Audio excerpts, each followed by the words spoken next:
everybody, it's Holly here today for your next stamp, and today we're going to do a Throwback Thursday, and we're looking back at the Waddles Trick or Treat stamp set. And I'm also going to pull out some other sets. I'm going to actually use this Halloween Phoebe set. I thought I was going to use the graveyard one, but I decided not to. So we're going to go ahead and get started with a piece of Bristol cardstock, and I've got that cut to 4 1/4 by 5 1/2. And I'm going to use several different shades of Distress Oxide ink. I'm going to use Wilted Violet, Faded Jeans, Black Soot, and the Preserves color. And I'm going to start out by kind of creating an eerie sky background. So what I'm going to do is I'm going to smush the Distress Oxide ink onto my craft mat. And then I'm going to spritz it with some water and pick it up with a piece of acetate. And then I'm going to lay it down on the cardstock. This is a technique that I've done a million times. So I have several videos with the same technique, so I'm not really doing anything special here. What the unique thing I'm doing with the Distress Oxide inks is I'm able to layer them, and they're opaque instead of transparent like the regular Distress ink, so you can help build up the color a little better. Now with the Black Soot, I'm going to actually smush it onto my craft mat, but I'm going to add it to the cardstock with a paintbrush instead of the acetate, so I can keep it more concentrated along the bottom to kind of make a ground area. So I'm going to go ahead and keep working on that, and then I'll be back.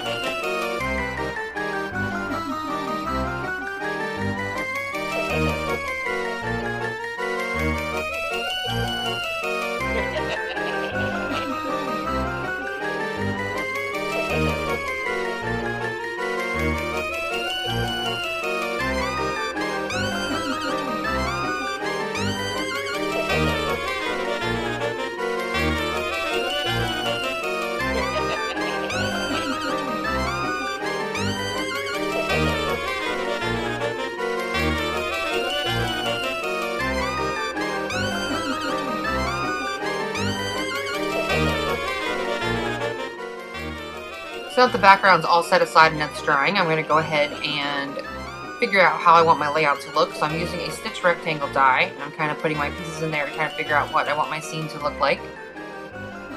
This is a great way to kind of practice where you're going to put your images, make sure everything's going to fit where you want it. The other thing I do sometimes is I have a sketchbook that I draw my cards into to get an idea of how my layout's going to look.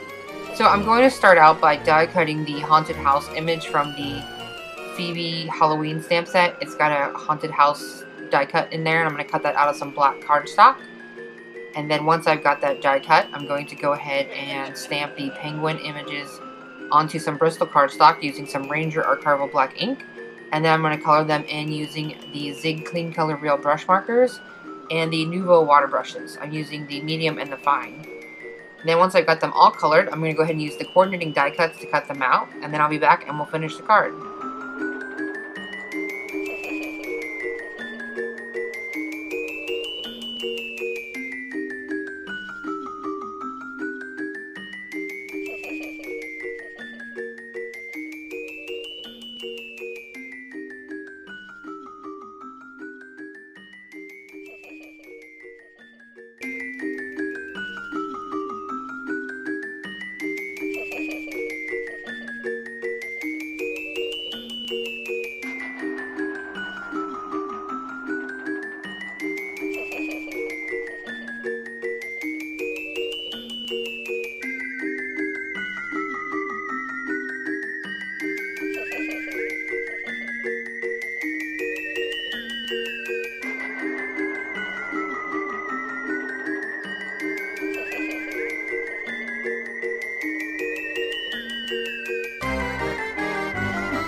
Now that my images are all colored and die cut, we're going to go ahead and start working on the card.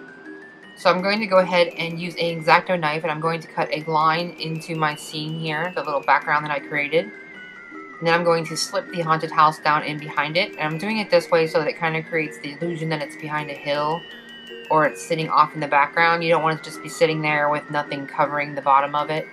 It would be kind of like it was floating.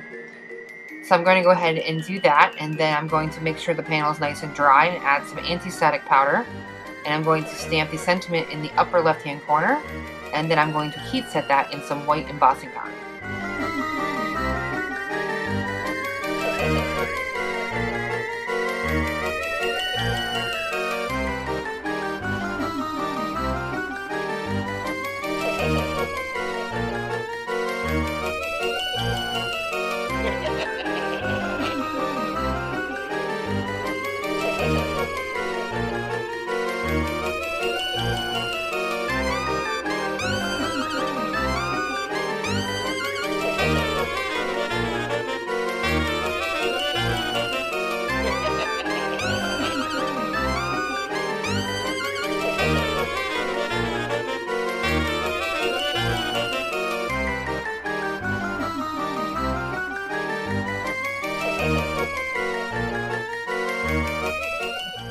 After you die cut the haunted house image, it leaves some little holes in it for the windows and the doors. So I'm going to take a little scrap of this Bristol cardstock and use one of the yellow zig markers, and I'm going to kind of just create a little watercolor effect on it.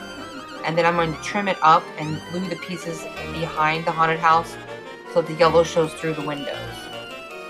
And then once I have that all done, I'm going to go ahead and add some adhesive to the back of that, and then slip that down in that little opening that we cut and glue that to the distress panel.